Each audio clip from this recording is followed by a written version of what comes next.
Hello and welcome to the Young Film Academy podcast, the essential podcast for teenagers looking to find their way into the creative industries. We've got another Meet the Makers episode this week. So for those that haven't heard any of our Meet the Makers episodes, basically during the first lockdown, during COVID, we got some awesome guests, the kind of awesome guests that we get on our podcast regularly. And we got them to speak not just to ourselves, but to you guys. We got people, our students, to come on and ask their own questions. So you'll hear that there's a bit of a Q&A element to this, as well as an interview undertaken by the wonderful James Walker, who you'll hear interview these wonderful guests. And in this episode, we've got Jamie Campbell, who is awesome. Jamie is the creative director of 11 Film. He's also the co-founder of 11 Film. 11 Film, for those that don't know, make the show Sex Education. So that's their sort of big hit that was on Netflix. They've made loads of other awesome shows as well. So you want to stay tuned. Listen to what Jamie has to say, because if you've ever wondered what goes into actually making a production company or a Netflix show, or a production company that makes Netflix shows, then this is your chance. Enjoy. And I am really, really excited today to have with us Jamie Campbell. Jamie is the creative director and co-founder of 11 Film, and he is the executive producer of the hit Netflix show Sex Education. 11 Film produces quality drama, documentary and comedy for the UK and international markets, and Jamie's other hits have included Glue for E4 and the series Cast-Offs for Channel 4. And we are absolutely delighted to have him with us here at Young Film Academy. Welcome, Jamie. Hello. How are you, James? Hello, everyone. Everyone can hear you. We're really well, Jamie. We're really well. And thank you so much for joining us. I've got one question to kick you off, which is, as everyone else is binge watching Sex Education during this time, what are you binge watching? Well, I've got quite into Tiger King, and last night actually I watched the Louis Theroux documentary about the Tiger King from about 10 years ago. So if you've seen Tiger King, I'd recommend going back in time by watching that Louis documentary. It's Louis Theroux often gets subjects sort of early on before anyone else has found them, and so you get a sort of different side of Joe Exotic if you watch his piece. So yeah, I love that. Tiger King, fantastic. Yeah, we've been watching that too. So Jamie, thank you so much for being here. We want to just sort of, I suppose, before we get to talking about Sex Education, and I know that many people who are listening and out there and participating in this session will have questions for you about that show, which is an incredible hit. So congratulations to you and 11 on that. But I want to kind of backtrack a bit, because at Young Film Academy, we have a real focus on how to break into the industry. You know, we provide education and events and training for a younger age group than was ever considered sort of viable in this industry. So we work with predominantly under 19s. So if you kind of look back, I suppose, to start off, and we'll work our way up, when do you think that kind of passion for storytelling, stuff like that, kind of first showed itself? Was it something you did at school, or, you know, how do you say it first emerged? I did a lot of writing at school and was really interested in putting plays on, and so did a bit of that. And the sort of change for me came when there was a bit of technology at school that became available to us. So we could borrow a camera that enabled us to sort of go out and shoot ideas, and then there was some kind of rudimentary editing equipment, and that felt like it was a massive sort of leg up to try out stuff. So I did quite a bit of that at school, and then when I was at university, was writing and directing quite a bit, but all really for the stage. And when I came out of university, I decided that I wanted to go to film school, and because I think I had a lot of enthusiasm for coming up with ideas and trying to realise them. But I wasn't sure that I necessarily knew everything technical about the process of filmmaking. I thought that would be useful to me. And because I think it is true in general that the film and TV industry is quite a kind of intimidating place, because knowledge in a way is is quite powerful in this industry. And so I felt like getting a bit of experience by learning stuff about the technical side of directing and photography and editing would be a good thing. But ironically, I didn't get very far at the film school, because I had an idea when I was there, which I then filmed with an old friend of mine who then set up 11 with me. And so I ended up leaving the film school in order to complete that.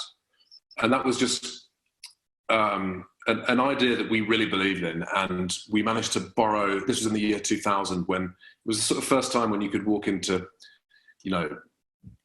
Curry's or Dixon's, and for about 100 quid, you could buy a camera that was broadcast quality. And that was the first time that you could borrow it. And that was the first time that was really available to just the general public, if you could save a bit of cash and do it. So we managed to get our hands on this quite small sort of handy cam, and we borrowed a radio mic, and we went off and filmed this idea. And then we pitched it to various broadcasters by a couple of people that we knew who knew people that were working for Channel 4. And so we sent this idea in, and we just were very, very lucky that Channel 4 looked at it and liked it and said, if you go off and film a bit more footage, then we'll broadcast it as a documentary. So that was a big break, really, about 20 years ago. And so you literally wrote into Channel 4, blind. Like, how did that work? Because there'd be a lot of people who go, I just don't have the connections. I don't know how you would, even if you had an idea. How do you start that process? Well, at the time, there are different ways to answer that question, but at the time, at Channel 4, there was a sort of, there was a strand of programmes that they broadcast that was particularly for new filmmakers. And that those sorts of strands do still exist, both at the BBC and Channel 4, and I think Sky does those sorts of things as well. But we happened to know someone who, as I say, who knew someone who was a commissioner at Channel 4. So we both applied to that scheme and also sent in this tape because we thought we were making a sort of comedy feature film, and we'd cut this idea to 90 minutes. And then we did get some feedback from Channel 4, from the person that it had been sent to, who said, well, this definitely isn't either a feature film or a comedy, but it could be, maybe it could be a documentary. And so why don't you try sending it into the documentary department? And we did do that. And then it ended up being a half-hour documentary. And it was just because both me and Joel, who I'd made it with, were on screen, and we'd directed it together, and we were in it, and we shot it together and edited it and produced it. It was quite a kind of handmade approach, if you like.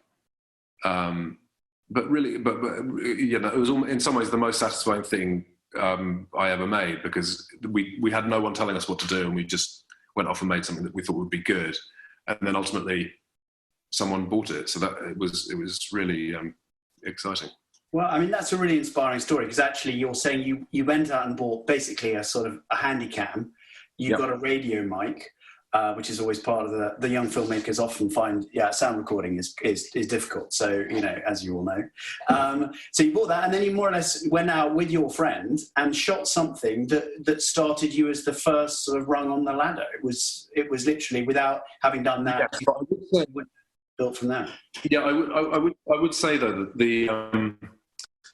there were lots of other ideas that didn't create the same feeling in me, that I didn't go out and film. And so I only went out and went on that process of borrowing that camera and getting the radio mic, and then going on quite a sort of elaborate trip to shoot it, because I had a very, very strong conviction in the idea.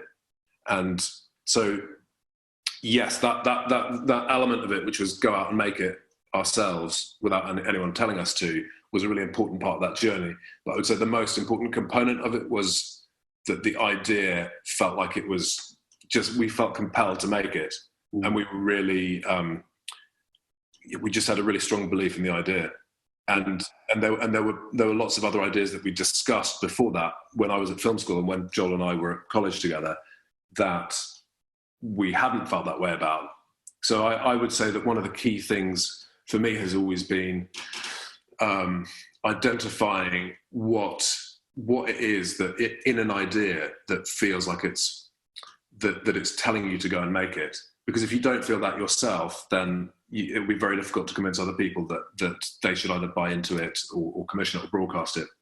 So that's and so it's both coming up with the idea, testing it on yourself, and I think also sort of refining your own ability to determine, to work out what a good idea is. Everyone has a different view of what a good idea is, and it, I would say that for me, it's so important to feel a strong sense of belief in what we're making, and if you don't, because most of the time, a TV program or a film will take a very, very long time to develop and then bring people on board, and then if you're lucky enough to get it commissioned, that process takes a long time, and making it takes a very long time. And then it goes out into the world, and you've got to be really, really sure that the idea itself is something that you're really proud of, I think, from the earliest point. Well, I think that sort of brings us kind of to go from the beginning to kind of now. You are an executive producer of a hit Netflix show. First of all, what is an executive producer? I'm slightly, I feel insecure that you've asked me that question, because I genuinely woke up yesterday and thought, I'm not sure I can explain what I do to anyone or to myself. But so thanks for putting me on the spot. It can mean lots of things. In film, it does mean something quite particular, which is if you're an executive producer, often you're bringing the money to the project in some form. So you're sort of making the project happen. In TV drama, it can mean a number of different things. But the thing that I tend to do, firstly, I run 11 with Joel. So that's our company. And that involves various sort of things that I do as an executive producer, like oversee a development department where we come up with ideas. And it also involves trying to bring people together in a creative sense who might be good in a team. When it comes to a project, if you take sex education, for example, my role was to, at the beginning, to sort of encourage the idea when it was first developed at 11, and then to try and help find a writer who would be a good writer to bring on board to develop it, and then to oversee the process of going out to the broadcasters to pitch it. And then it's overseeing the idea itself and the script when it comes in, and there's a lot of giving notes, and then trying to convince the broadcaster that it's a good thing for them to buy. And then if the broadcaster does put it into development, and ultimately if they green light it, it's my job to basically guarantee to them that what they're going to get is good, and then to oversee any problems that emerge on the production. So that could be from issues that arise in the scripting process that need to be solved. So it's my job to oversee that happens in a good way, and there is a solution.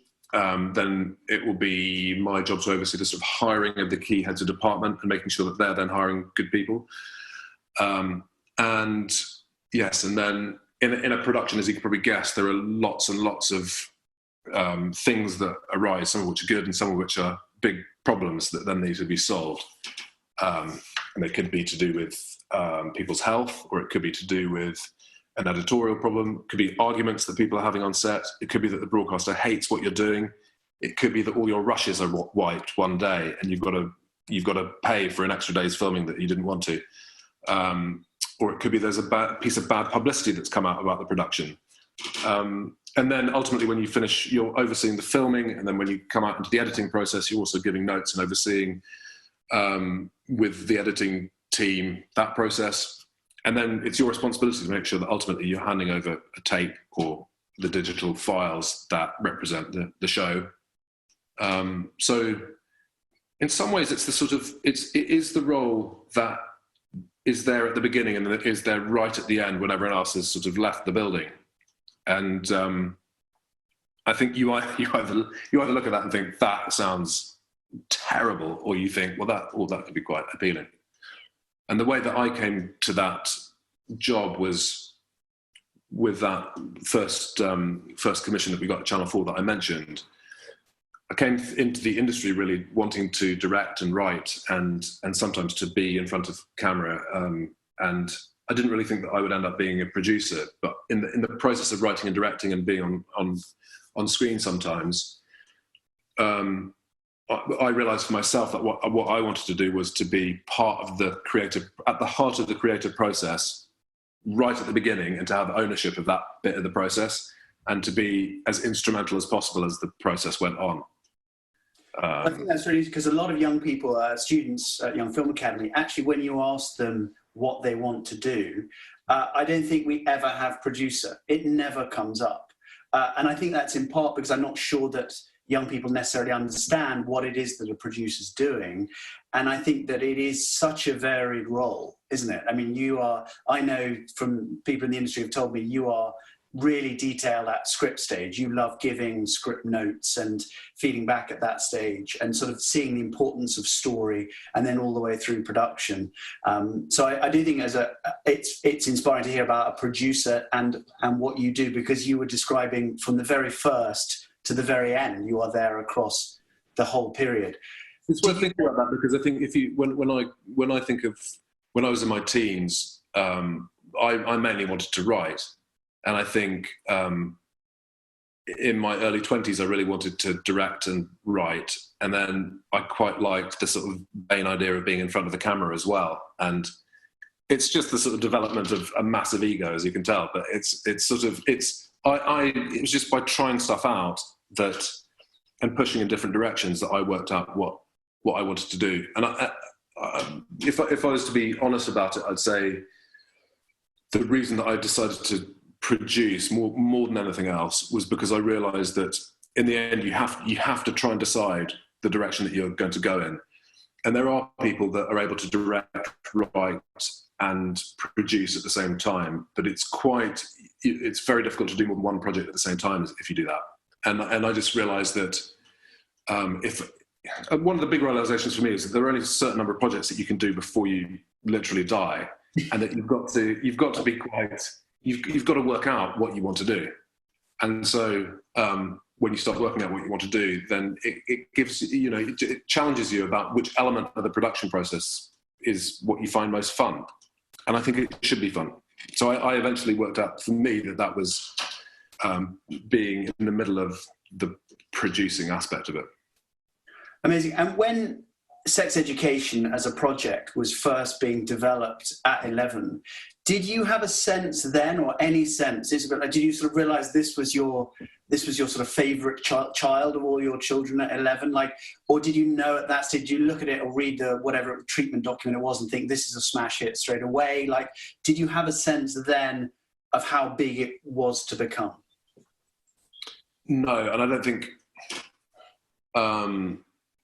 it wasn't until quite a lot later that we realized that it would be very big. And by that, I mean, it wasn't really until the show came out. You can't really guess those things. You might have a lot of confidence that the show is going to do well, but the first moment that I felt that the kind of ingredients were going to be really exciting was when Laurie had delivered the sort of final draft of episode 1 of series 1. And then I had been hoping to work with a brilliant director called Ben Taylor, there was a show called Catastrophe. There is a show called Catastrophe, which I really loved. And Ben had he directed all of the episodes of series 1 and series 2. And I just thought that was an incredible feat. And I had met him and I tried to see if he would direct a show of ours called Gap Year, which we filmed in the Far East and in China. And he wasn't able to do it. And then when Laurie's script was delivered, I thought maybe that was something that would appeal to Ben, and Ben looked at it and had a really strong positive reaction to it. And it was at that moment that I thought, wow, this could really be a good combination, Laurie writing and Ben directing. But at an early point, when I was in the pitching process, was a very long one, and between us coming up with the idea and actually getting it greenlit was about, I think, between 3.5 and 4 years. So that was a long old. But early on, I had a sense that it was really worth fighting for, and I suppose an indication of that was that so Amber, my wife, gave birth to our second child in 2014 in September, and 12 hours after she gave birth, I went into a meeting for sex education at Channel 4 to try and persuade them to commission the script, which is nuts when you think about it. It was definitely the wrong thing to do, but was a sort of sign of how passionately I felt about it at that point. I'm not sure Amber agreed with it. Yeah, I was going to say Amber's delighted, I'm sure. Yeah. And how did it originally? Did it start with Channel 4, and then how did Netflix get involved? It did. We did initially pitch it to Channel 4, and they bought the script, and so we developed it there, and that went on for about a year.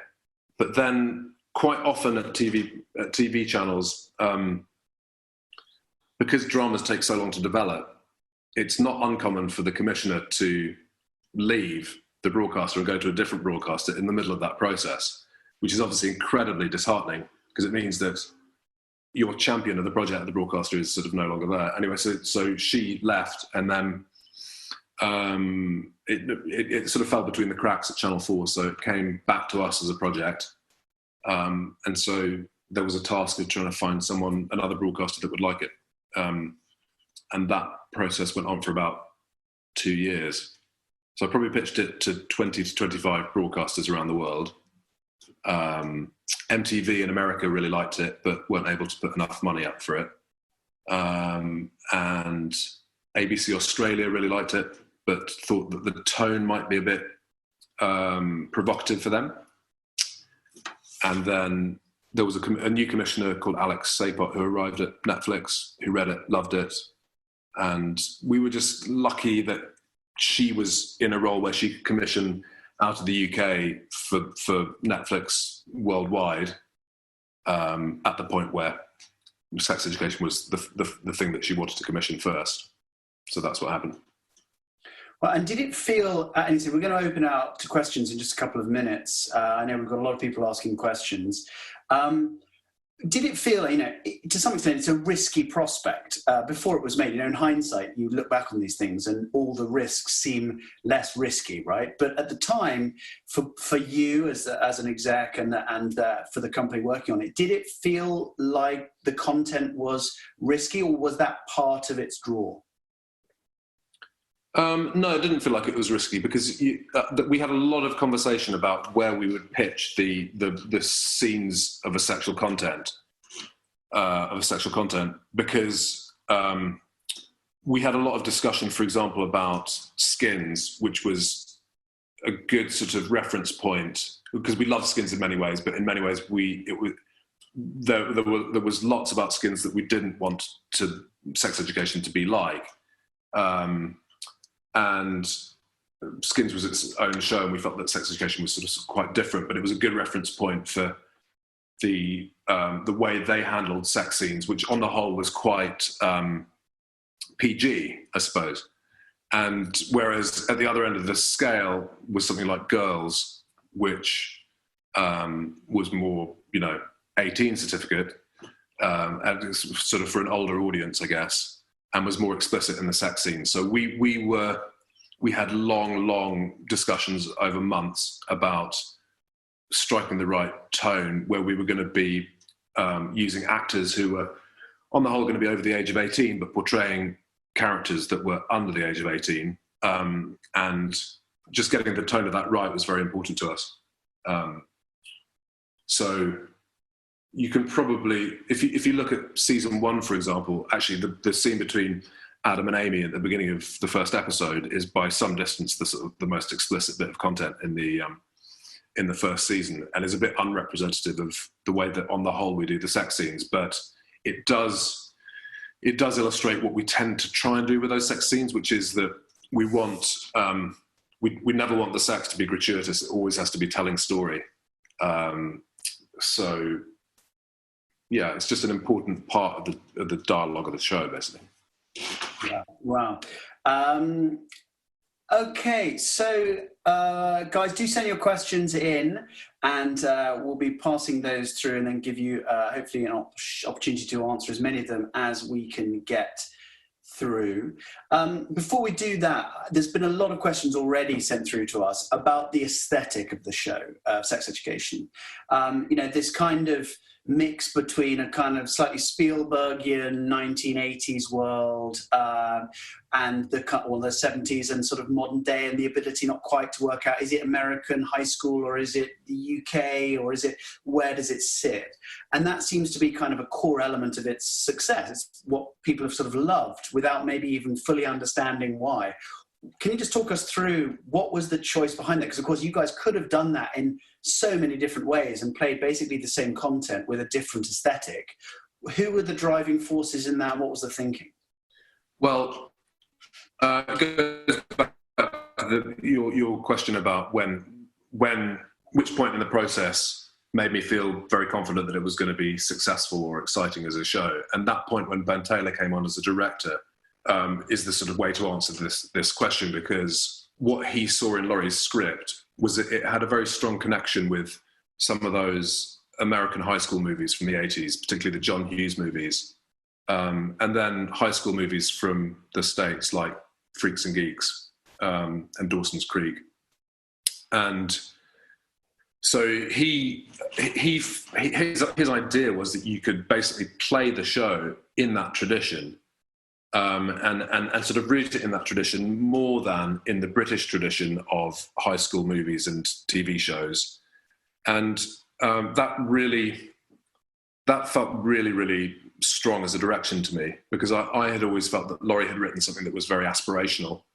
And I think there is a thing in British comedy often, and a British drama, where it's part of our national psyche, I think, to want to watch people suffer a bit and to face challenges, but not necessarily to succeed in overcoming them. And that's almost like a comedy staple in the UK. It's what Fawlty Towers is based on. It's what The Office is based on. And in the same way, if you look at British school shows like Grange Hill, or even Skins to some extent, Ackley Bridge, definitely, there is a sort of, it's not necessarily a world that you think, and the in-between, I'd say, is this is true of. They're not necessarily worlds where you look at them and go, I really want to go back to school. They're worlds where you think, oh, I'm so glad that I'm not there, but it's very amusing to watch people suffer in them. Whereas I think in the kind of American approach to those worlds, there is something that draws you back, that makes you feel that those characters are almost having the best years of their lives at school. So Ben realised that, and that's why we decided to kind of create a world which made you feel like you wanted to be there rather than that you didn't want to be there. And it was much more about that than creating a sort of Americanized environment.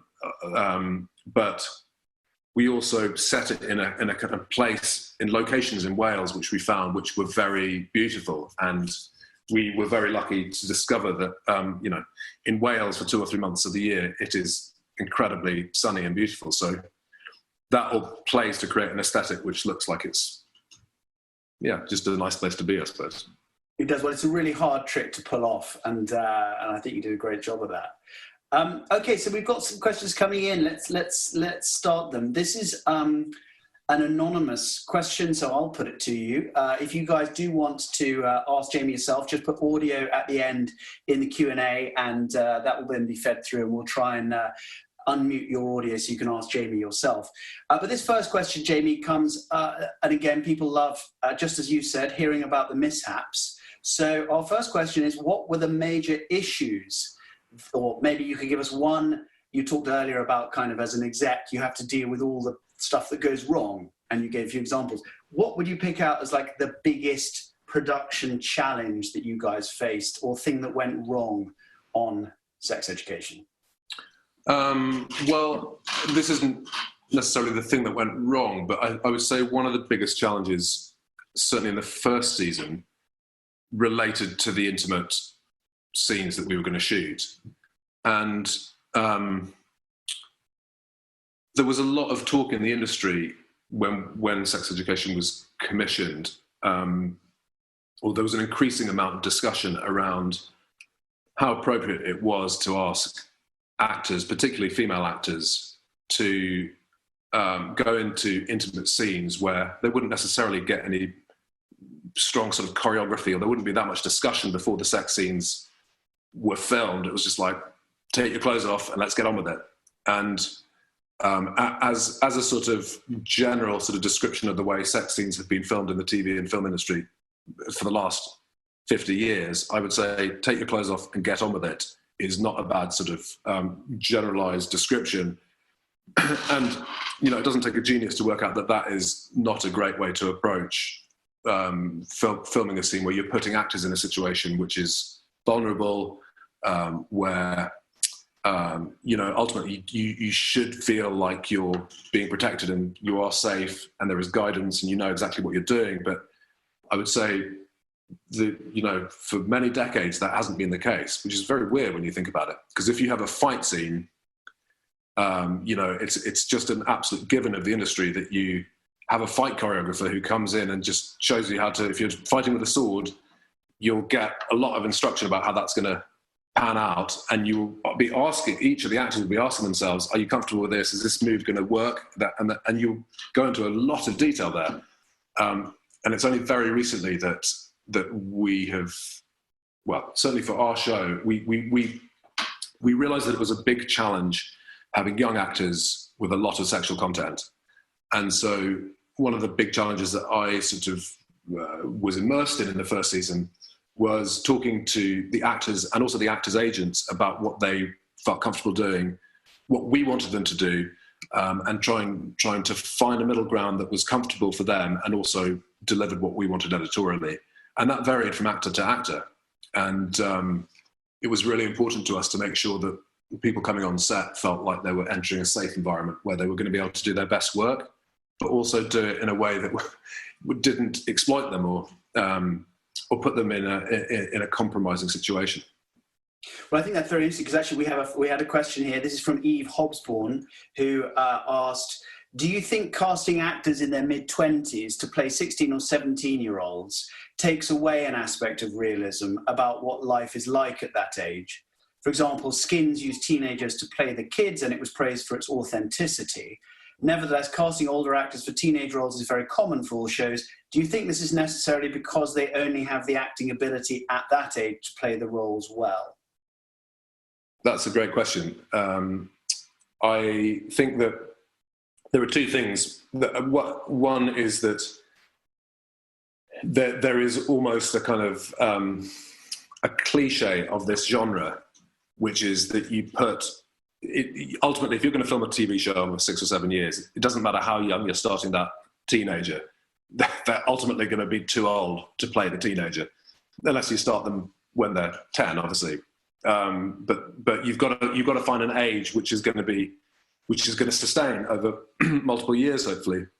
There is a sort of cliche of this genre that if you look at the sort of Beverly Hills 90210, where Luke Perry, I think, was sort of in his mid-40s by the time that show finished, or, you know, Dawson in Dawson's Creek was, again, you know, very old when they finished that show. I think Tim Riggins in Friday Night Lights was also way too old by the time that show finished. So it's almost, I quite like that. And I don't, you know, all of the actors playing our key roles are definitely significantly older than they are in the show. And I don't mind that. I think that's, in a way, quite fun. But to the question, I think that, you know, if you can find young actors who will play the age, and it's appropriate to cast them, and because I think with some of the more sexual scenes, it wouldn't be possible to film with actors under the age of 18 in any case. So that's a consideration for us. Yeah, I was going to say, for example, called the Enfield Haunting, where we, you know, the lead actor, Eleanor Worthington Cox, who's the lead also in Britannia, the show that's out on Sky. You know, she was really she was really young when she was on our show, and she was it's an extraordinary performance. Yeah. Look it up if you can. It's on Sky, so if you have Sky or Now TV, you can see it. Fantastic. Okay, so we have our first question we've got a question from Octavia Sanger. So Octavia, in just a moment, I think we should be able to hear you, Octavia. So if you would like to ask your question now.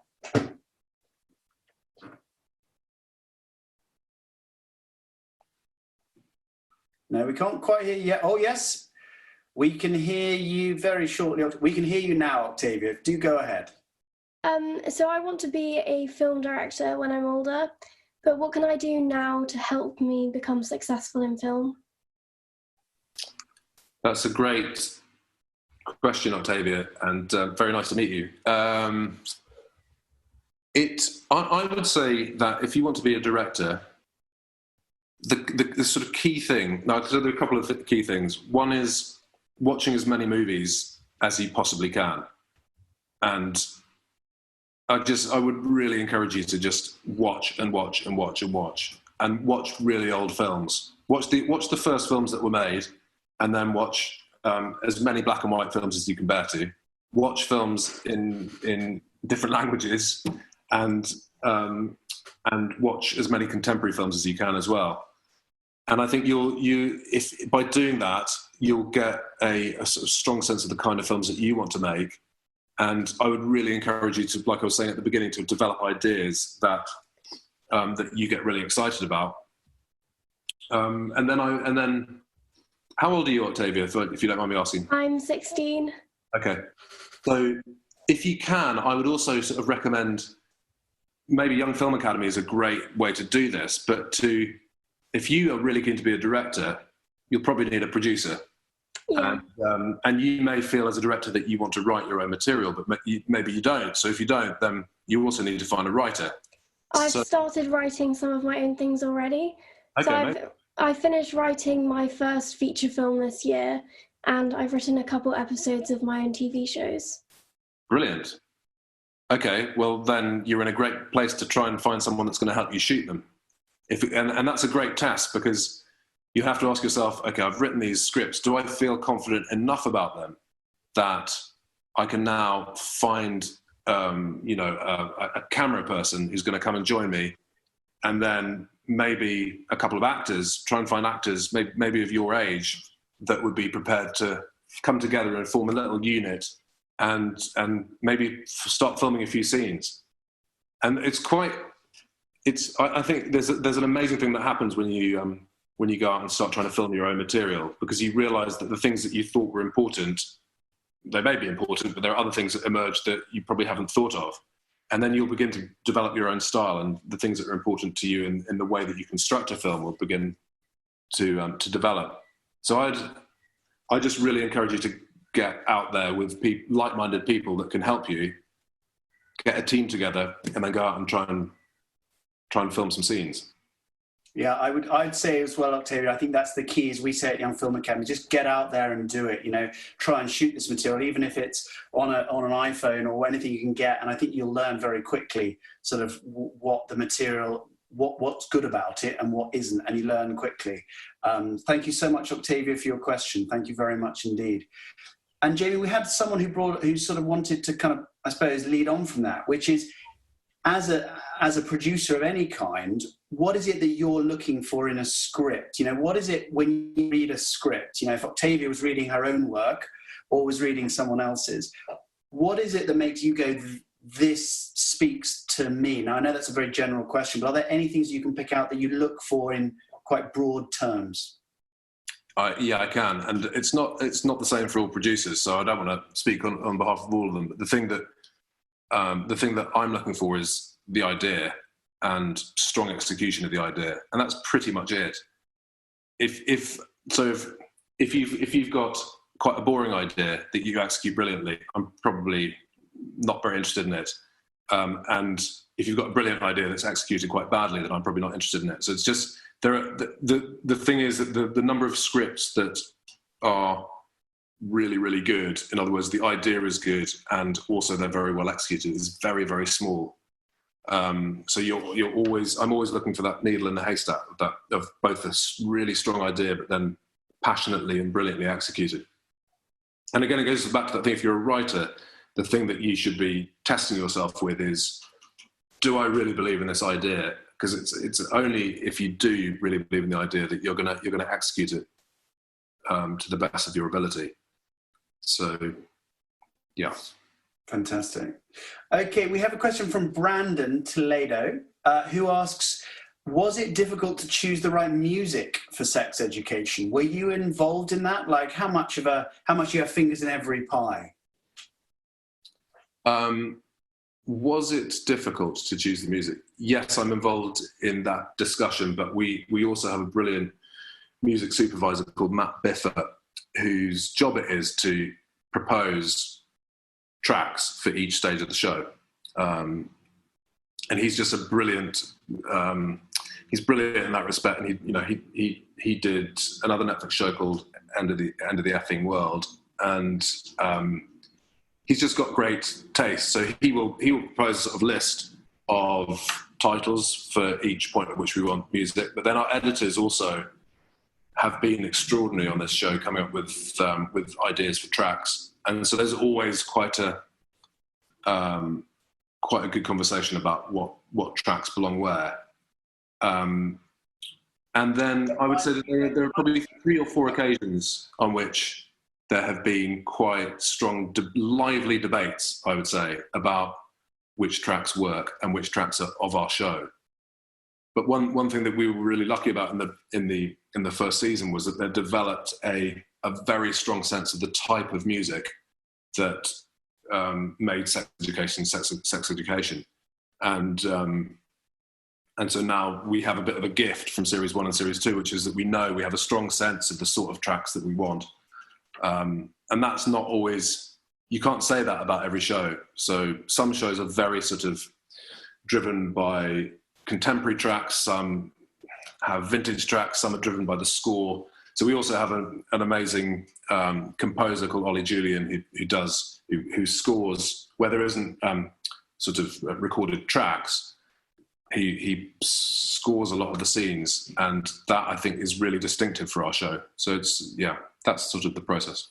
And if there's ever, let's say there's disagreement about which track at which point, do you get the equivalent of final say? It's an interesting question, because ultimately Netflix have, if you did come down to a sort of physical fight about any aspect of production, ultimately Netflix would have to arbitrate. And before it gets to Netflix, then from a technical point of view, then yes, that's true of my role. But that if it gets to a point where I'm having to say it's going to be this way, then something's gone very, very wrong. Because the way that we tend to operate is as a team where it's not necessarily a pure democracy, but there's a lot of kind of discussion as a group about the way, particularly if there's any doubt, we're quite good as a group at coming to a good answer. So, for example, we're casting for season 3 at the moment, and it's a really fun process because we're watching people's casting tapes and trying to make a good judgment about who the best person would be in any particular role. And on the whole, let's say in that process, that's Ben Taylor's domain. So on the whole, he's driving those decisions. But there is still a really strong group dynamic on this show, and that's not true on every show. Well, I have to pick you on that because we have a lot of our young people are screen actors or want to be screen actors, and they've done maybe theatre at school or something, and they come to Young Film Academy and they study screen acting on one of our programs or summer camp, and they produce some amazing performances. And they will be very excited to hear that, that there's a casting process that's going on, and they'll want to self-tape, and especially now at home, which is you and I know every actor does self-taping in their living room with their phone pretty much. Are there any tips that you would give, having watched a lot of self-tapes, I imagine, are there any tips that you would give any aspiring screen actors who are with us today about self-taping? About how to approach self-taping? Yeah, well, what would you say, if you had to say, what are the things that you think make an effective self-tape? That's quite a difficult question to answer, because it's tempting to say, well, you know, making an impression is obviously, you know, a good thing on a casting tape. So making choices which you know are bold is in some ways something you could advise that. But then there's also you know, part of what I think you're looking for in any particular actor is it's both what you're bringing of yourself that is just there. You don't want to try and change that. That's part of what makes you unique and individualistic as an actor. And then there's the other thing, which is what's your range and are you going to take direction? And so I'd say showing a lot of yourself and what makes you unique as an actor and as a person is really important. And then demonstrating a bit of range is not bad. So if you're going to do multiple takes, then just showing that you can deliver something a little bit different is quite a good idea. That's right. So you sometimes get a self-tape with different takes of the same thing actually delivered to you. Do on occasion, yeah. Wow. Okay. And then often you might have a sort of, you know, you might have a bit of a covering note saying, I've done this in a few different ways. You probably wouldn't do it massively different from take to take, but you might give just a bit of nuance and variation. Okay, and so this next question sort of leads us into, obviously it's a really difficult time, lots of people are at home, and one of the few industries that's doing well at the moment is the kind of the Netflixes of the world. Their subscriptions are up, people definitely want demand for content, so it's great for the likes of 11 Film. You know, this is a growth industry. In the UK, it's a large part of the economy. This question is, with all of that in mind, do you believe subjects boosting film-related careers should be included in school curriculums from a younger age so as to encourage more children in that direction? What's your personal view on that? Well, my personal view is that arts in general should be a very strong part of the curriculum. And if that's theatre studies or, you know, English lit, music, all of those things I think are really critical to, you know, develop a sense of just creativity and putting your ideas out there. So yeah, I think that's definitely to be encouraged. And if you could make an adaptation of any classic film, have you ever, or book, what is it that you've sort of, what would you choose and why? Have you got a pet project, an adaptation that you've thought about?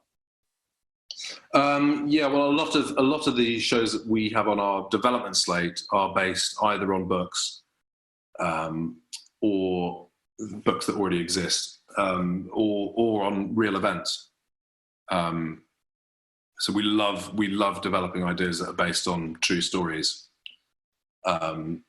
So yeah, there's a story that I really love about the sinking of a boat called the Lusitania in 1915, that I think is an incredible story that I'm really keen to make if I can find the right writer. Mr. Hobsbawm asks, what makes a good TV show premise? Which is a hard thing, because if we all knew, I suppose if you had the answer to that we'd all be in the money. But I think it's a good question. Is there sort of, at the moment in the sort of the climate today, are there certain types of shows? Because the second part of this question is sort of what's popular amongst production companies like Netflix. So I suppose rolled into that is, do you see kind of vogues, fashions, if you like, for the kinds of things that Netflix will look for? And what is the current thing of the moment? Yeah, it's actually a good question, because a lot has changed in the last 5 years, where I would say 5 or 6 years ago, most broadcasters would have a very narrow sort of range of stuff that they wanted to make, and they would be targeted particularly at the audience that watched that particular network. So, which is just obvious. So if they're a network that is, let's say, BBC One, which is mostly aimed at people above the age of 60, they are only making stuff for people above the age of 60. So you don't try and pitch to BBC One stuff that is for people of the age of 20. Is probably, you know, something from 5 or 6 years ago. Whereas I would say today, many more broadcasters are looking for what they describe as a big swing. So an idea which is different and is distinct from lots of other ideas and is distinct from what other broadcasters are doing. And so that obviously Netflix do that a lot. They love ideas which test people's appetite for stuff that's new. But I would say that in general, the broadcasters have a bigger appetite, even though they still have to make stuff for their particular demographic. They have a bigger appetite for making content that's surprising.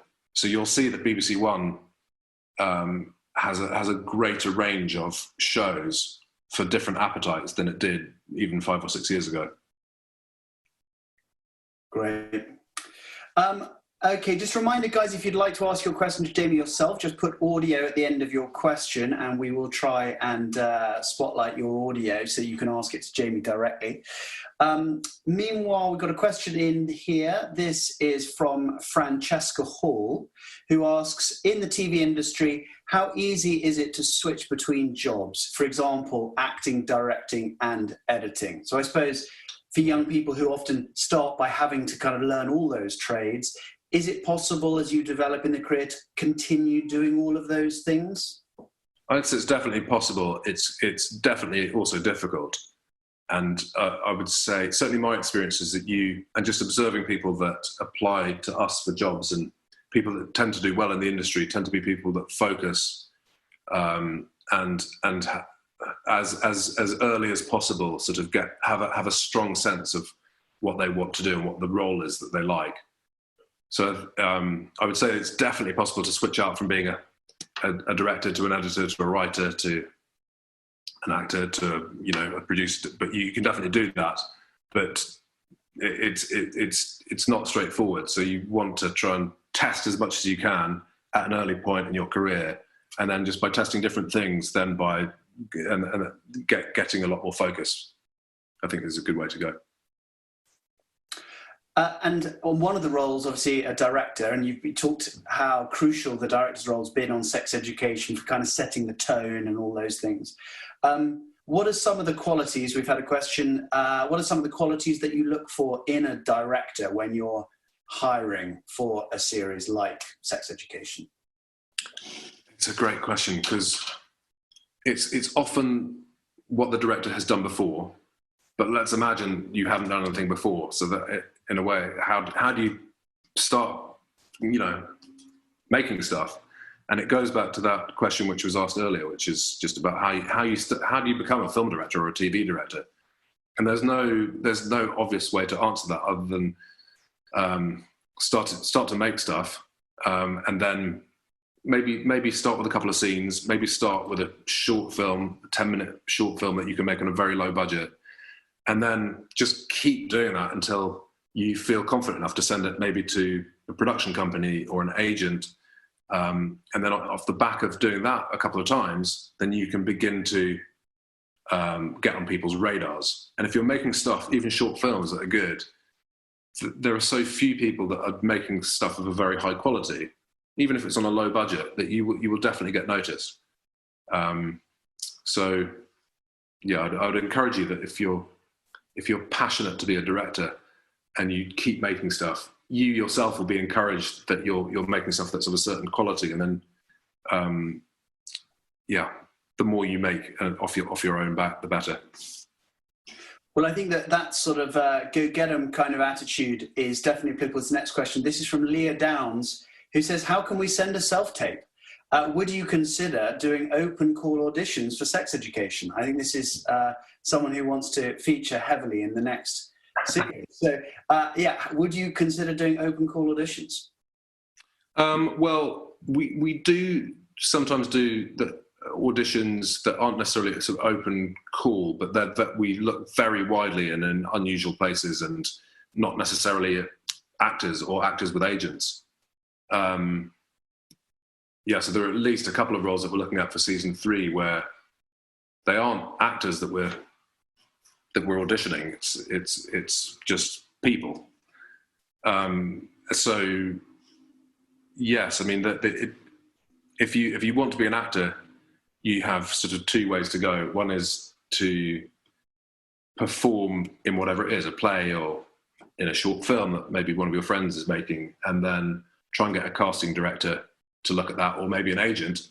And then off the back of that, you can start going through the sort of official channels to be put up for roles on a show like Sex Education, and you can push your agent to do that.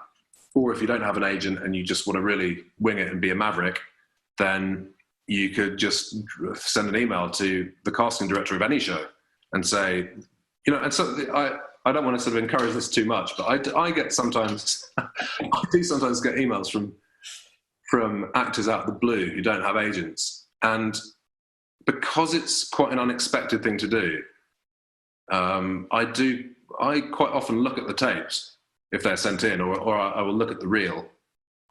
I just think that in general, in life, it is true that if you are quite tenacious, that you can get quite a long way. So if you feel passionate, you don't have an agent, you want to be an actor, and you put something on tape and you send it to someone like me, you might find that you get a reply. And in any case, it's worth trying. Well, that thing, isn't it? There's no set route. It's about trying everything you can. Yeah. Okay, this next question is about sort of planning, I suppose. The logistics behind a show like Sex Education are enormous. I know you guys rent an entire campus, I think, in Wales, a sort of amazing sort of deserted school, which you've more or less taken over for the entire shoot and everything. So this next question, as someone who overthinks everything, they say, to what extent do you plan out scenes and scripts to the T versus leaving things open-ended and see what comes of it? We actually often get a version of this question. I think that there is sometimes a view that filmmaking is kind of a happy-go-lucky process. You sort of pick up the camera and you go out and you kind of go, let's see how we feel today, versus it being absolutely nailed down to a shooting schedule. I mean, obviously on the feature film, you'll often have literally, a shot list, and it's in every 15 minutes you're getting this particular shot and this close-up, etc. What's your version of that? How perfectly scheduled and to a T does everything have to be?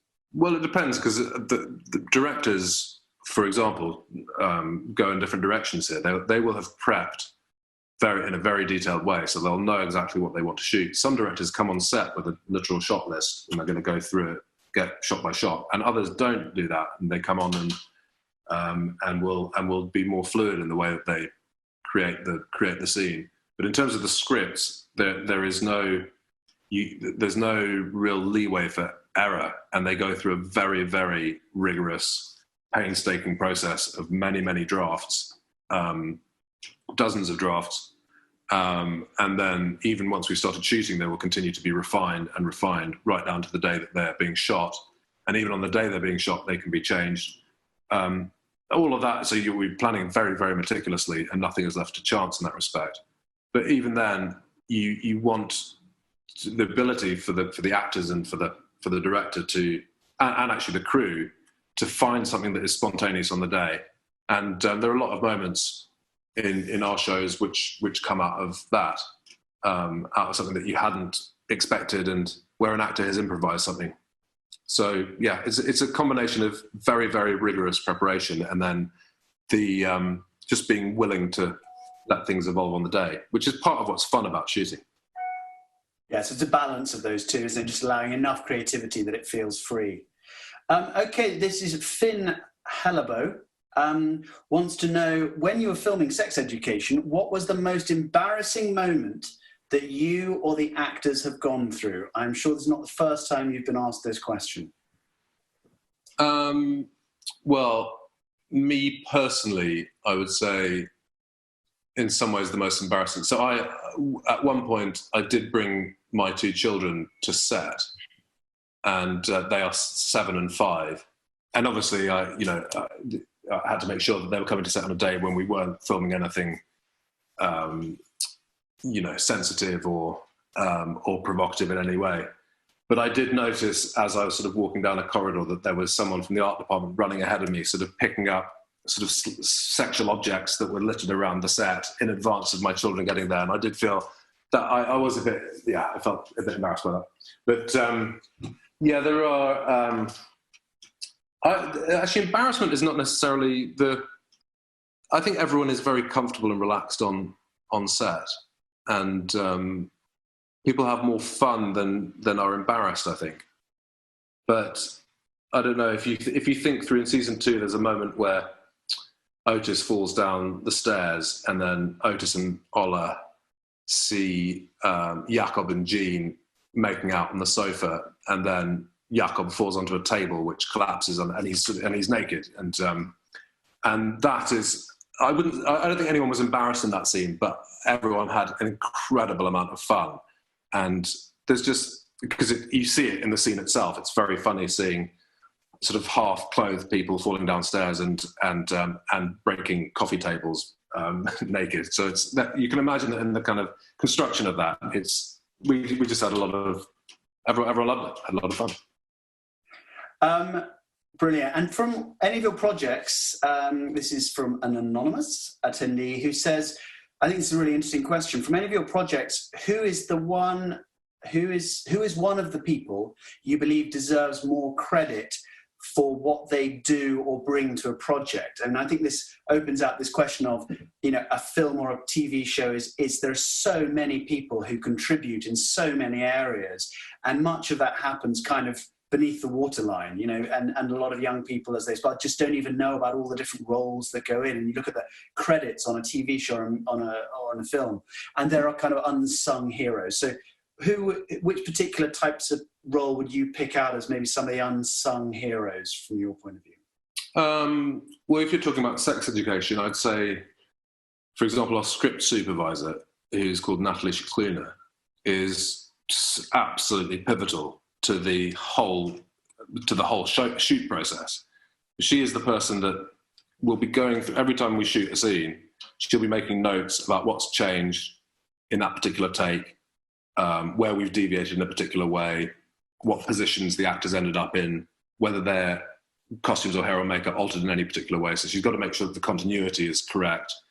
And then she's an absolutely sort of vital reference point, an ally for the director, so that you know exactly what you were trying to get in the last take and then what has changed. And there's a sort of science to that, which she is just brilliant at. And you wouldn't necessarily know that process exists when you're watching a show. That it's absolutely, if you don't have a script supervisor who's just monitoring all of those things, you can get in a lot of confusion and trouble. So she's absolutely brilliant. Yeah, if the script's not right, and often the script supervisor's kind of unknown because they're not the writer, are they? And but it's a really important and vital role, script supervision. Brandon Toledo asked, did you interview many teams to find out about modern day youth relationships for the writing process? So I suppose that's a question about research, either from the production team or the script writing team, and how much of that sort of fed into the project. Yeah, we did actually. We did at the development stage. And then in the writers' rooms, we often have consultants of different, a consultant in a very loose word, that will bring people into the writers' room that might have had a certain experience in their life or come from a particular background.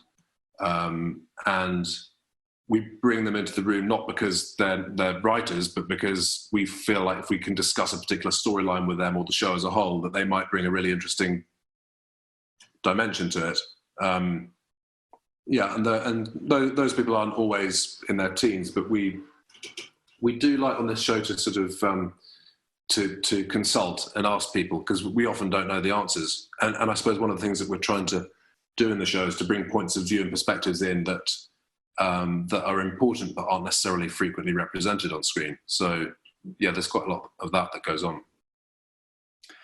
So this question is about the logistics, which, as a producer myself, I think this is so important. And when we get young people making films at Young Film Academy, they quite quickly realise so much of this is kind of about where are you filming and when are you filming and just getting things to the right places. So this is a question about the sort of the locations. So first of all, sort of how long does it take you to film a series from start to end? And maybe could you just talk us through some of your principal locations? Because they're kind of an amazing story. So it's a 4-month shoot, basically, give or take. So we tend to start, well, for the first 2 seasons, we've started in early May and then go through to September. And then, the locations are really important on the show, and we've got a brilliant location manager called Midge Ferguson, who's found locations for many, many different shows of many years in and around sort of Cardiff and Bristol. And he read the scripts and he really loved them. And Ben Taylor, the director, and I went to meet him shortly after the show had been greenlit. And he initially showed us some locations quite close to, within 10 or 15 miles of Cardiff or Newport or Bristol. And there were some good ones, but then we just suggested that he would go maybe another 5 or 10 miles outside that radius. And then he began to show us some just really stunning locations that we couldn't quite believe had never been filmed, or certainly hadn't been shown much on TV or film. So we came across this place called Simmons Yacht, for example, which is, I guess, 20 or 25 miles north of Newport. And there was this incredible sort of bend in the river, and kind of in the middle of a valley with beautiful trees going up each side of the valley. And then opposite the bend on one side was this extraordinary sort of red and white house. Looked like it was a wooden house. And so Midge saw this and then just went round one day and dropped a note through the letterbox of the house saying we'd be interested to have a look around it. And then we got a letter from the owner saying, well, yeah, you can come and have a look around it. And that house was, it was actually transferred, I think, from Sweden, sort of slat by slat and wooden piece by wooden piece in 1910 or thereabouts, and was brought over to Wales. And that's the house that is Jean's house in the show. So it's, that's not a bad example of the way that we approach locations on this show. We try and find stuff that's unusual, and there is a lot of amazing sort of scenery and unseen stuff in that part of the world. And the school is a completely disused school. Is that right? It was actually, ironically, it was, I think, the media campus of the University of South Wales. And so actually some of the people that have come up on the show and have worked on the show said that they actually went to university there on that campus, which is surreal. But yeah, we work in that space and we have control over that space for the months that we shoot. So it's an absolutely ideal place to film. Wow. Okay, Jamie, so we're going to just take a couple more questions before we wrap up. So we've got one here, I suppose, about going back to the sort of the age rating and stuff like that about the show. Sex Education is age rated 18, but there are far younger fans of the show. Would you recommend your show to young teens? Well, what I've observed is that there are a lot of households where the parents watch the show, and then the kids watch the show, but they tend to watch them separately, and then they sort of compare notes afterwards. And I think that's really great if your parents let you do that, I suppose. And because I think there are a lot of issues on the show that are really relevant to teens. And I think there are a lot of issues on the show which parents really sort of, it turns out, enjoy and benefit from watching and sort of learning about. A lot of people have said to me, and I know it's been written a lot in the press, that they wish that this show had been around when they were a teenager.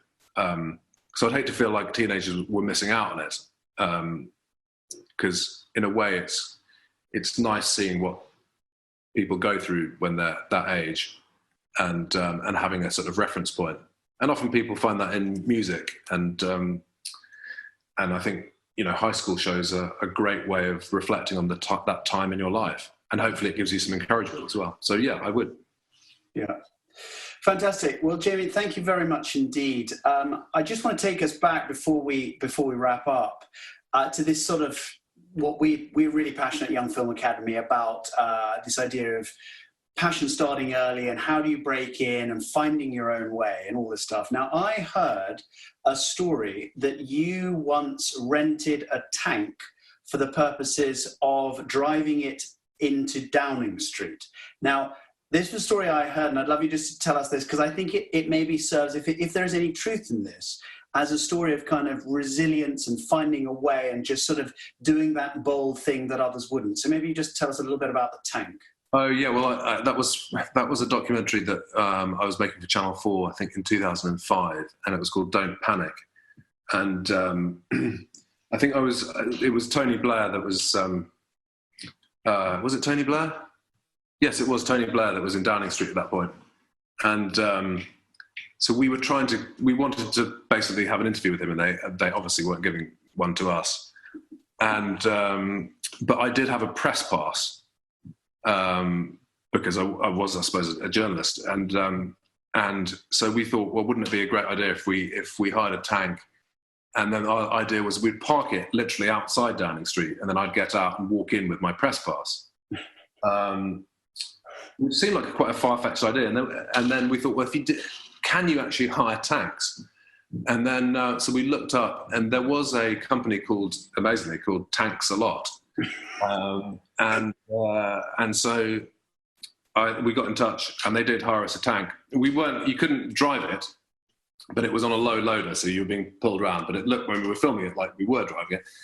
And so we drove it. We were in it and also filming, and then we drove it around Parliament Square and then parked it outside Downing Street. And I'm sure you wouldn't be allowed to do this now. We parked it outside Downing Street and then jumped off it. And then I did walk into Downing Street with my press pass. And then I wouldn't encourage any of you to do this, because I suspect it's probably quite dangerous now. But then, as a press member, you're supposed to stand behind a fence and wait to ask questions if a minister comes out. And I don't think anyone else had done this before. But if you have a press pass, so there's nothing to stop you just walking up to the door of Downing Street. It'd be very unusual to do it, but we thought that. So anyway, so Joel, who was filming it, went in and stood behind the fence, and then I came in shortly after him, got off the tank, walked in, and then walked up to the door of number 10 and knocked on the door, and they did then open the door, and I went in, and they shut it, and shortly after that they arrested me. So I wouldn't recommend it, but it was good for our show. Well, I think that on a way to end, what an inspiring anecdote. I would advise all our young filmmakers and screen actors who are watching this, that anecdote I think says a lot, which is if you want to work out how you get through the door, you basically find a way, whether that means hiring a tank or knocking on the door or some way to do what Jamie has done. So Jamie, thank you so much for giving up your time today to be with us and to share your knowledge. I know on behalf of all the students watching and anyone else across the world that they would really appreciate the time you've given.